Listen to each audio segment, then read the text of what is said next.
Bismillahirrahmanirrahim. Assalamualaikum warahmatullahi wabarakatuh. Salam sejahtera bagi kita semua. Berjumpa kembali masih dalam perkuliahan kita, yakni mata kuliah media pembelajaran. Pada kesempatan kali ini kita akan membahas tentang teknik evaluasi media pembelajaran yang merupakan kelanjutan daripada materi sebelumnya. Materi sebelumnya kita sudah membahas tentang media pembelajaran berbasis lingkungan. Untuk pendalaman materi ini merupakan pendalaman materi terakhir dari seluruh proses penyusunan ataupun materi tentang media pembelajaran.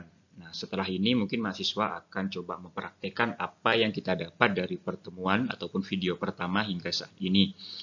Pada kesempatan kali ini kita akan memfokuskan tentang teknik evaluasi media pembelajaran. Pada pertemuan-pertemuan sebelumnya kita membahas tentang bagaimana merencanakan media pembelajaran, kemudian memilih media pembelajaran yang sesuai dengan tujuan pembelajaran kita, kemudian bagaimana tahap pelaksanaannya, dan pada tahap akhir ini yakni melakukan evaluasi terhadap media pembelajaran yang telah kita berikan ataupun kita susun untuk bahan pembelajaran. Sebagaimana kita ketahui, evaluasi sendiri merupakan kegiatan pengumpulan kenyataan mengenai proses pembelajaran secara sistematis untuk menetapkan apakah terjadi perubahan terhadap peserta didik dan sejauh mana perubahan tersebut mempengaruhi kehidupan peserta didik.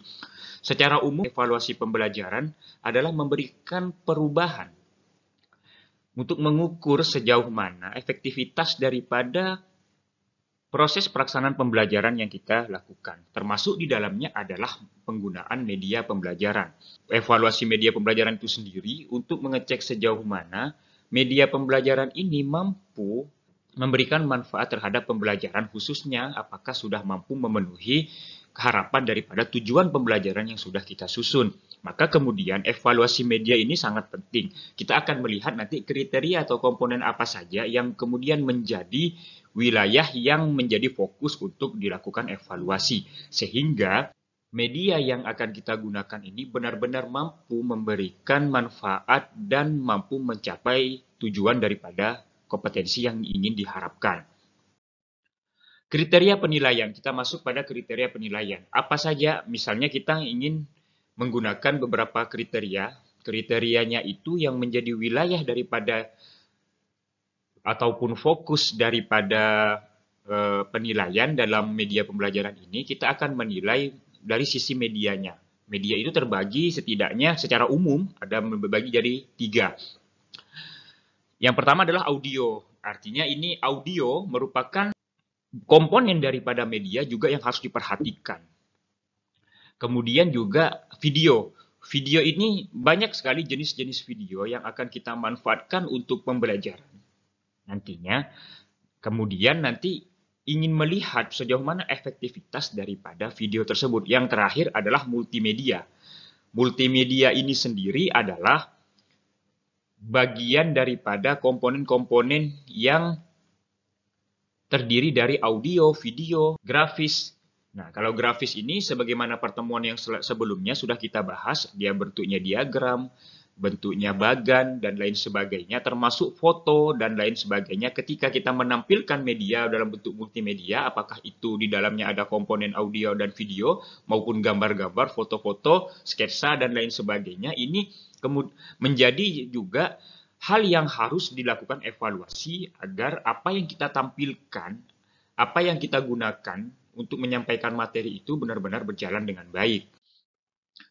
Kriteria penilaian. Kriteria penilaian yang selanjutnya adalah kriteria dari penilai. Nah, siapa yang menilai daripada media yang telah kita susun atau akan kita susun tersebut? Yang pertama adalah ahli materi. Ahli materi ini orang-orang yang menguasai, memiliki pemahaman terkait dengan konten ataupun materi-materi yang menjadi esensi daripada pembelajaran. Jadi, ketika kita menyampaikan suatu materi menggunakan perantara media, maka materi yang kita berikan melalui perantara media tersebut harus sesuai dengan tujuan pembelajaran.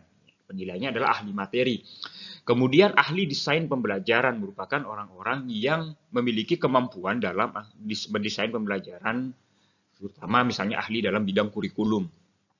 Yang selanjutnya yang menilai ini ada juga namanya ahli media dan komunikasi pembelajaran. Maka perlu kita melibatkan orang yang mengerti tentang komunikasi media pembelajaran ini. Tidak hanya dari sisi kualitas daripada tingkat bagus atau tidaknya media, tetapi apakah media ini mampu menyampaikan pesan dalam pembelajaran. Itu juga penting melibatkan ahli media dan komunikasi pembelajaran. Selanjutnya pengguna. Dari sisi pengguna tentunya pertama kita akan penilainya ini adalah seorang guru. Seorang guru sebagai pengguna daripada media ini, yang pengguna maksudnya adalah menggunakan media ini untuk pembelajaran terhadap siswa, juga siswa sendiri sebagai subjek daripada pembelajaran. Karena inti daripada penggunaan media pembelajaran ini adalah menyampaikan pesan pembelajaran, dan yang menerima pesan itu adalah siswa. Nah, ini juga harus menjadi penilai atau evaluator daripada media pembelajaran. Selanjutnya, kita akan masuk kepada instrumen penilaian. Apa saja instrumen yang menjadi instrumen ataupun indikator daripada penilaian tersebut? Pertama, kita coba masuk kepada dalam aspek materi ajar. Dari aspek materi ajar ini, indikator yang bisa kita nilai dari aspek materi itu menurut McAlpin dan Weston dalam bukunya pada tahun 1994, tetapi hingga saat ini saya memandang instrumen yang dikembangkan oleh Weston dan McAlpin ini masih sangat relevan untuk kita pakai hingga saat ini, tentunya nanti dengan penyesuaian-penyesuaian tergantung daripada media pembelajaran yang kita siapkan dalam proses pembelajaran. Indikator pertama ketika menilai suatu materi itu adalah kebenaran isi materi, artinya bebas dari kesalahan konsep. Maksudnya adalah isi daripada materi itu harus valid, artinya harus sesuai dengan landasan ilmiah dan juga secara faktual itu, dan dapat dipertanggungjawabkan secara teoritis, tentunya melalui kajian-kajian ilmiah. Jangan sampai apa yang kita berikan itu tidak memiliki tingkat kebenaran yang meyakinkan, sehingga nanti juga pastinya ketika ini kurang benar, informasi yang kita sampaikan tentu akan merugikan peserta didik sebagai subjek daripada pembelajaran. Selanjutnya ketika menilai materi itu, indikatornya adalah harus kekinian dan ke-up-to-date-an materi. Artinya materi itu harus update. Meskipun materi-materi lama tentu bisa kita adopsi, terutama misalnya dalam sisi materi-materi sejarah ketika kita menyampaikan materi sejarah, ataupun materi-materi yang lain, termasuk daripada teori tentang instrumen penilaian ini. Ini kan sebenarnya teori lama ya. Teori lama dari tahun 94, namun ketika itu masih relevan, tentu masih kita pakai, dan tentunya kita akan kembangkan sesuai dengan kondisi yang kekinian. Maka penting ketika guru menyampaikan materi tertentu, misalnya sekarang ya, guru PAI ini, ketika menyampaikan materi tentang jual beli. Kalau hanya berlandaskan apa yang ada, misalnya dari Al-Quran yang hadis yang ada, kalau kita plot hanya tidak melakukan pengembangan sesuai kekinian, maka kita hanya terjebak pada materi yang ada tersebut. Nah, sekarang kan perkembangannya adalah ada sistem jual beli misalnya, tidak hanya sekedar kita bertransaksi di pasar, melibatkan dua orang antara penjual dan pembeli atau dua belah pihak. Namun sekarang yang berbeda, jual belinya tetap sama, tetapi cara atau media yang digunakan kan juga berbeda. Misalnya ketika menyampaikan transaksi jual beli misalnya melalui sistem online, bagaimana? Ada istilah-istilah namanya COD dan lain sebagainya. Bagaimana Islam memandang terkait ini? Tentu itu harus diberikan. Karena model penjual beli pada saat ini juga berkembang kan. Tidak hanya melibatkan orang di dalam suatu pasar, tapi juga melibatkan ruang-ruang virtual. Artinya ruang-ruang virtual itu adalah sebagai pasar daripada proses transaksi jual beli. Ini salah satu contoh ketika misalnya kita menyampaikan materi tentang jual beli, menyesuaikan dengan materi yang update ataupun kekinian. Selanjutnya adalah kecakupan dan kecukupan materi. Nah, dari mana kita mengukur kecakupan dan kecukupan materi? Indikatornya itu kita harus mengacu kepada tujuan pembelajaran yang kita susun. Artinya materinya harus cukup. Cukup dalam artian adalah semua komponen yang diharapkan dari tujuan pembelajaran itu harus kita penuhi, walaupun nanti ada pengembangan-pengembangan. Jadi tidak melebar kemana-mana ketika menyampaikan materi melalui media itu. Maka media itu nanti dilihat apakah dari media yang kita tampilkan itu sudah mencakup daripada tujuan pembelajaran yang diinginkan oleh guru dalam menyusunnya. Kecukupannya itu materinya itu jangan sampai melebar kemana-mana. Artinya materi utamanya itu tersampaikan meskipun dengan berbagai macam variasi materi ataupun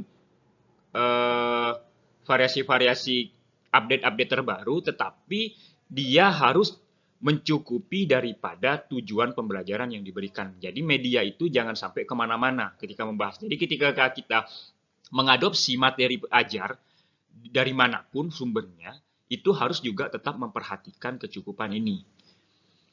Selanjutnya adalah penilainya siapa ketika menilai materi ajar ini. Kita bisa melibatkan yang namanya ahli materi. Bisa kita melibatkan rekan sejawat, guru-guru yang kita anggap sudah memiliki kemampuan atau mumpuni di dalam pengembangan materi. Misalnya guru-guru yang kita anggap ataupun ahli-ahli seperti dosen ataupun para profesor yang memiliki kemampuan dalam menilai suatu materi ajar. Kalau di sekolah misalnya kita bisa berkolaborasi dengan dosen senior, tentunya salah satu indikatornya adalah ahli materi ini ia memiliki sertifikasi sebagai pendidik, sertifikasi pendidik atau serdik dalam istilah kita. Selanjutnya adalah dalam aspek desain pembelajaran. Nah ini, jadi media itu ketika kita melihat media, kita melihat juga desain pembelajarannya seperti apa. Apa yang menjadi indikator dari desain pembelajaran di suatu media tersebut? Yang pertama adalah kesesuaian strategi penyampaian dengan karakteristik audiens. Artinya, meskipun medianya bagus, tetapi bagaimana dia cara menyampaikannya nanti?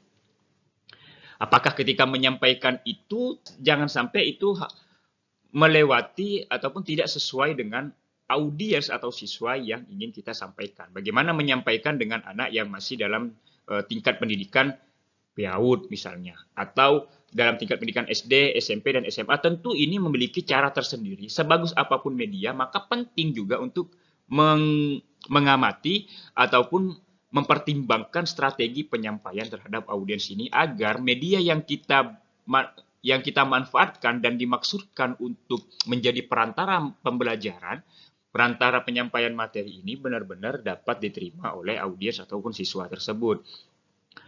Selanjutnya, ketepatan strategi penyampaian sehingga memungkinkan kemudahan dan kecepatan pemahaman dan penguasaan materi, baik itu konsep ataupun keterampilan. Media pembelajaran ini, kita lihat bagaimana strategi penyampaiannya, apakah memenuhi kebutuhan ataupun sesuatu yang tadinya bersifat abstrak, kemudian mampu divisualisasikan, dikonkretkan oleh media tersebut, sehingga nanti kecepatan pemahaman siswa melalui media itu, apakah kemudian media ini mampu menjadi solusi terhadap kecepatan pemahaman dan penguasaan materi siswa. Karena memang tujuan daripada media tersebut adalah untuk memberikan pemahaman lebih akurat terhadap siswa terkait dengan konsep-konsep yang rumit sehingga itu bisa dipahami dengan baik. Selanjutnya adalah tingkat kemungkinan mendorong kemampuan siswa berpikir kritis dan memecahkan masalah. Nah, jadi bisa saja setting medianya ini dinilai apakah media yang kita tampilkan ini, isi materinya itu, desain pembelajaran itu melibatkan tidak siswa untuk berpikir kritis dan memecahkan masalah. Nah, ini seperti itu. Itu juga merupakan salah satu indikator daripada desain pembelajaran yang kita nilai di dalam suatu media yang kita manfaatkan. Terus yang selanjutnya adalah tingkat kontekstualitas dengan penerapan atau aplikasi dalam kehidupan nyata yang sesuai dengan karakteristik audiensnya tadi ya, terkait dengan relative advantage, ketepatan pemilihan media dibandingkan media lain. Artinya, apakah media ini merupakan memiliki karakteristik yang berbeda daripada konsep-konsep sebelumnya. Maka apakah media kita ini memiliki sesuatu yang baru dibanding dengan media yang lain. Nah ini tentunya diharapkan dari media yang kita tampilkan ini mampu menerjemahkan suatu konsep materi ini ke dalam alam pikiran siswa, mampu berpikir dan mengkontekstualisasikan dalam kehidupan nyatanya. Maka memang inti daripada belajar dalam kelas adalah bagaimana bekal siswa untuk memanfaatkan suatu teori ataupun pengetahuan itu agar bermanfaat dalam kehidupan nyatanya. Artinya media ini mampu tidak memvisualisasikan suatu konsep materi ataupun teori-teori yang kita sampaikan itu untuk diimplementasikan dalam kehidupan nyata siswa, sehingga apa yang dipahami dari suatu teori itu tergambar kira-kira dalam kehidupan nyatanya itu seperti apa. Dan yang melakukan penilaian terhadap aspek desain pembelajaran ini adalah ahli desain ataupun kurikulum pembelajaran. Nah, ini ahli desain dan kurikulum pembelajaran itu tentu ada keahlian-keahlian khusus yang bisa kita temui di sekolah maupun di lingkungan kita ataupun di lingkungan akademik, sehingga kita ketika menyusun media pembelajaran ini perlu melibatkan ahli-ahli media ini agar media yang akan kita sampaikan itu benar-benar dapat bermanfaat bagi siswa kita nantinya. Selanjutnya ketika kita akan menilai aspek media dan komunikasi pembelajaran. Nah, jadi komponen media selanjutnya ini harus memenuhi yang namanya aspek komunikasi pembelajaran. Seperti apa indikator yang dimaksud dalam media dan komunikasi pembelajaran ini? Nah, artinya kesesuaian dan kualitas pemanfaatan grafis dan visual. Ya, media grafis sudah kita sampaikan pada beberapa pertemuan yang lalu ya. Itu misalnya dalam bentuk tabel, diagram, bagan. Nah, ini harus sesuai dengan tujuan, isi materi, dan karakteristik audiens. Artinya, ada materi yang memang harus menggunakan tabel, diagram, agar mampu memvisualisasikannya ini secara cermat dan secara aktual maupun secara lebih nyata terhadap siswa. Nah, jadi itu penilaian dari sisi grafis ataupun visual ya. Yang tadi saya sampaikan. Kan tadi ada 3 komponen di awal saya bilang kriteria penilaian. Audio, video, dan multimedia. Nah, ini termasuk dalam multimedia. Multimedia itu yang terdiri dari audio, video, gambar, grafis, dan lain sebagainya. Ini harus dinilai juga nih nanti oleh kita. Apakah sudah tepat tidak grafik ataupun yang dalam bentuk tabel, diagram itu apakah benar-benar menggambarkan daripada isi materi maupun tujuan pembelajaran. Ini perlu dipertimbangkan dalam menyusun media pembelajaran. Kemudian harus mempertimbangkan juga kesesuaian dan kualitas pemanfaatan audio dan narasi dengan tujuan isi pembelajaran. Artinya tadi ya, di awal tadi bilang, apakah audionya ini sudah sesuai?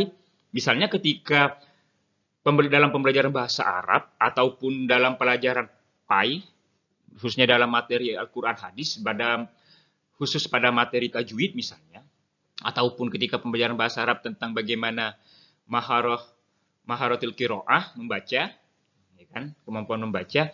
Ketika kita mau memanfaatkan media berbasis audio untuk menjelaskan suatu materi terhadap siswa, maka harus dipilih media yang audionya itu mampu memberikan penjelasan secara akurat terhadap siswa. Misalnya ketika kita akan mengajarkan membedakan antara kaf dengan kho. Nah, ini ketika kita menggunakan media audio yang kita dapatkan dari berbagai sumber, dari internet, dari YouTube ataupun dari manapun, kualitas audionya ini harus dipertimbangkan agar apa yang didengar siswa itu dapat didengar secara akurat, terutama dalam pembelajaran bahasa Arab tadi ataupun dalam pembelajaran tajwid. Karena banyak huruf-huruf di dalam Al-Quran misalnya, itu yang berbeda secara penyebutan tetapi hampir mirip. Hampir mirip bagi kita yang belum terbiasa, misalnya anak-anak yang baru belajar tentang bagaimana membunyikan huruf dalam abjad Arab, itu sangat kesulitan ketika tidak kita berikan penjelasan secara utuh ketika memanfaatkan media audio, misalnya membedakan ha dengan kho. Nah, bentuknya sama. Nah, perbedaan di titik itu juga sudah mempengaruhi bagaimana cara membacanya. Kalau ada titiknya berarti di atas adalah kho, sedangkan ketika tidak ada titiknya adalah ha.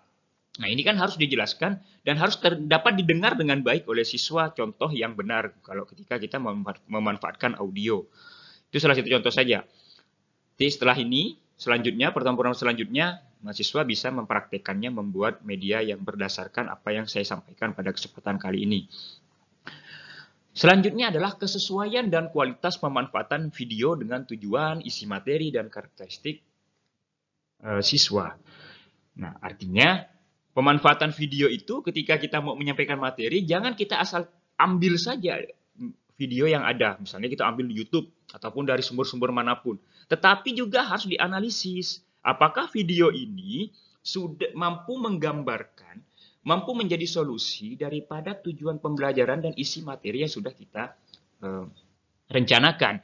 Kita bisa saja mengambil video ataupun menggunakan dengan izin tentunya dari para pemilik video untuk menggunakan itu, tetapi kita juga harus memperhatikan apakah memang ini sudah sesuai dengan rencana pembelajaran yang sudah kita susun. Jangan sampai medianya mungkin bagus, oke, tema pokoknya sama, tetapi penjelasannya tentu harus kita perhatikan terlebih dahulu. Yang sampai itu sangat berbeda sekali dari tujuan pembelajaran yang sudah kita susun dan materi yang ingin kita sampaikan. Karena di setiap sekolah, di setiap daerah, dan setiap guru memiliki tata cara sendiri dalam menyampaikan suatu materi. Jadi sehingga tidak terkesan menggunakan media yang asal-asalan. Selanjutnya adalah kesesuaian kualitas pemanfaatan animasi, simulasi dengan tujuan dan lain sebagainya itu. Jadi bagaimana menggunakan animasi itu sudah tepat tidak? Penempatan animasinya. Misalnya ada animasi bagaimana mempraktekkan pelaksanaan ibadah haji misalnya. Animasi yang sudah kita susun ataupun kita seandainya menggunakan animasi yang sudah dibuat orang lain, patut kita perhatikan apakah pelaksanaan ibadah hajinya itu sudah tepat sesuai dengan tentunya materi yang kita dapat melalui referensi-referensi dari Al-Quran dan hadis dan juga kitab-kitab karangan para ulama. Maka itu harus diperhatikan, jangan asal ambil saja. Nah ini penting. Dan yang terpenting adalah apakah sudah sesuai dengan tujuan pembelajaran yang ingin kita capai dalam suatu proses pembelajaran tersebut. Kemudian perlu memperhatikan juga ketepatan penggunaan bahasa komunikasi tersebut. Yang yakni sesuai dengan tujuan isi materi dan karakteristik siswa. Nah maksudnya adalah bahasa komunikasi ini bisa saja yang dimaksud adalah suatu konsep atau teoritis, tetapi dalam menyampaikannya itu harus berbeda-beda dari tata cara penyampaiannya. Bagaimana menyampaikan suatu konsep tema itu, misalnya tema tentang puasa. Ini akan berbeda ketika menyampaikan melalui media itu, menyampaikan terhadap anak SD, tentu dengan bahasa yang lebih sederhana, ataupun kepada anak PAUD, tentu dengan anak SMP, dengan anak SMA, di perguruan tinggi.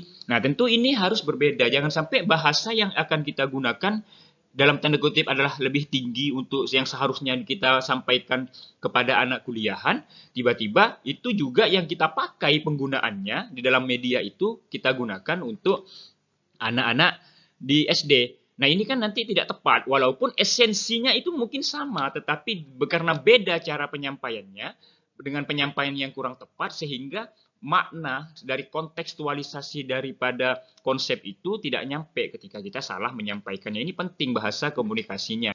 Jadi penggunaan istilah yang tidak sesuai dengan kemampuan dan cara berpikir siswa dari kelompok umurnya, maka itu dihindari, ya, maka disesuaikan. Gunakan bahasa yang mudah dimengerti oleh mereka dalam kita menarasikannya. Selanjutnya adalah tingkat interaktivitas nih ya, dan kemudahan navigasi. Artinya bahasa yang kita gunakan ini juga harus interaktif dan dimengerti tentunya. Merangsang siswa ataupun peserta didik untuk berinteraksi dengan media ini. Kemudian dalam sistem navigasinya ataupun kemudahan dalam menggunakannya itu juga harus menjadi perhatian. Selanjutnya, pengemasannya juga harus menarik. Baik dari tipologi, warna, ilustrasi, ikon, tata letak. Nah, ini harus penting ya. Media itu oke, dari secara materi mungkin sudah baik. Materi yang disampaikan sudah sangat sesuai dengan tujuan pembelajaran. Tetapi yang lebih mempengaruhi juga yang harus diperhatikan misalnya dari penggunaan warna, ilustrasi, gambar ya. Bahkan waktu pertemuan sebelumnya itu juga pernah saya sampaikan ilustrasi-ilustrasi. Nah, itu juga penting tuh, tata letak dan juga ikon. Nah, media yang saya tampilkan hari ini bisa jadi sekaligus sebagai bahan untuk mahasiswa untuk mengevaluasi. Bagaimana media yang baik, seperti itu. Bisa jadi sebagai alat evaluasi juga apa yang saya sampaikan pada hari ini, melalui slide ini kan. Ini tentu bisa menjadi bahan pembelajaran, tidak masalah. Nanti silahkan sampaikan kritik dan sarannya terhadap media yang saya sampaikan ini. Kemudian juga penilainya adalah ahli media dan komunikasi pembelajaran tentunya, orang yang ahli dalam bidang tersebut. Selanjutnya dalam aspek implementasi dan respon pengguna. Nah, indikator yang dinilai daripada respon pengguna itu, nah kalau kita sebagai guru ya, untuk menilai media itu baik atau tidak sebagai pengguna tentu apakah kita merasa mudah tidak menggunakannya. Kalau kita mudah menggunakannya berarti media itu benar-benar fungsional. Walaupun media itu mahal dan secanggih apapun, ketika kita tidak mampu menggunakannya, mengoperasikan secara baik, maka itu tidak juga menjadi media yang bisa kita manfaatkan untuk pembelajaran. Malah kita habis banyak waktu hanya untuk mengoperasikannya karena kita tidak terlalu paham menggunakannya. Maka penting untuk memilih media yang mudah digunakan.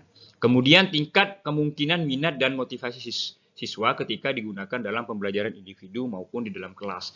Nah, jadi ini dalam perspektif siswanya nanti menilai apakah media yang ditampilkan oleh guru ini mampu tidak meningkatkan minat dan motivasi siswa untuk mengikuti pelajaran. Yang tadinya misalnya pelajaran ini dirasa tidak menyenangkan bagi dia, tetapi dengan penampilan media yang baik, yang ditampilkan oleh guru, bisa jadi dia berubah pikiran karena melihat media yang menarik bagi dia, bagi siswa, sehingga dia termotivasi untuk mendalami lebih jauh mata pelajaran ataupun materi yang sebenarnya juga tidak disenanginya, karena bantuan media ini dia justru menjadi lebih antusias untuk mengikuti pembelajaran. Selanjutnya, dapat digunakan untuk pembelajaran individu oleh siswa atau alat bantu mengajar bagi guru. Itu yang terpenting. Kira-kira apakah media ini benar-benar menjadi alat bantu tidak untuk kita dalam belajar baik oleh guru ataupun siswa. Nah, jangan sampai media itu hanya sekedar pajangan, hanya sekedar ditampilkan, tetapi tidak memiliki manfaat yang maksimal terhadap proses pembelajaran. Kemudian tingkat kemungkinan mendorong kemampuan berpikir kritis dan memecahkan masalah. Media itu juga sebagai instrumen untuk merangsang, tentunya yang paling utama adalah siswa untuk mampu berpikir kritis dan memecahkan masalah. Misalnya ketika kita menampilkan suatu video ataupun gambar, meminta siswa untuk memberikan komentar terhadap video atau gambar tersebut. Nah, jadi media itu, ketika media itu yang baik, mengajak siswa berpikir terhadap media apa yang ditampilkan dalam media tersebut, materi-materinya. Yang selanjutnya adalah tingkat kontekstualisasi ataupun penerapannya dalam kehidupan nyata sesuai dengan karakteristik audiens, tingkat kemungkinan memberikan kemudahan, dan sebagainya. Nah, jadi media itu yang kita gunakan isinya adalah yang memungkinkan siswa mampu berpikir yang lebih pada hal-hal yang konkret. Kira-kira dari media ini mampu tidak kemudian mengimplementasikan konsep yang kita berikan ini dan terhadap kehidupan nyatanya. Nah, ini artinya media itu harus menggambarkan kehidupan nyata ataupun suatu konsep itu mampu merangsang siswa untuk menerapkannya dan mengkontekstualisasikannya dalam kehidupannya. Itu juga penting sehingga ketika dia belajar, dia merasa bahwa apa yang dipelajari ini bermanfaat bagi kehidupannya. Itu yang paling terpenting daripada suatu proses pembelajaran. Dan media ini adalah salah satu instrumen untuk membantu siswa untuk pikir bagaimana materi ini mampu menjadi solusi dalam setiap problem di dalam kehidupannya. Dan yang penilainya adalah menilai media itu apakah berguna atau tidak sesuai dengan indikator ini adalah yang pertama yang menilai adalah seorang guru. Nah, gurunya sendiri yang menilai. Kemudian adalah siswanya sebagai subjek daripada pembelajaran. Maka ketika kita menyusun media pembelajaran yang benar, sebelum kita menggunakan, maka kita perlu melibatkan berbagai setidaknya 4 aspek komponen ini dalam aspek penilaian.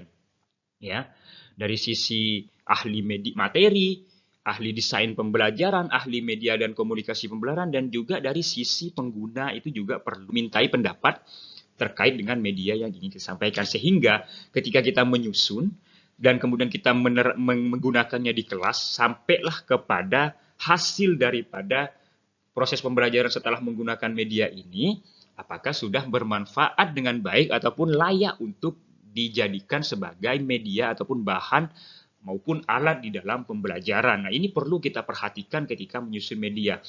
Jadi, dalam menyusun media itu tidak hanya kemudian kita membuat media, semua media kita perlakukan sama, semua materi kita perlakukan sama medianya. Sehingga ketika mengajar itu hanya memasukkan materinya semau-maunya saja ke dalam slide PowerPoint ataupun memasukkan ke dalam video. Pertimbangan-pertimbangan setidaknya dari 4 aspek ini perlu diperhatikan. Dari sisi bagaimana materi, bagaimana dari sisi nanti penggunanya itu seperti apa, sehingga apa yang kita susun benar-benar memang bermanfaat dalam proses pembelajaran, sehingga mampu menjadi alat perantara di dalam proses pembelajaran. Apa yang ingin kita sampaikan terkait materi ajar yang sesuai dengan tujuan pembelajaran itu, kemudian mampu meningkatkan kompetensi atau pengetahuan siswa terhadap suatu materi yang menjadi fokus kita di dalam pembelajaran ini. Nah, sehingga benar-benar media itu benar-benar fungsional dan mampu menjadi solusi dari proses pembelajaran. Jadi tidak hanya sekedar kita gunakan hanya memenuhi tuntutan kita sebagai guru saja, tapi benar-benar mampu menjadi jembatan daripada antara guru dan murid terkait dengan materi yang ingin disampaikan.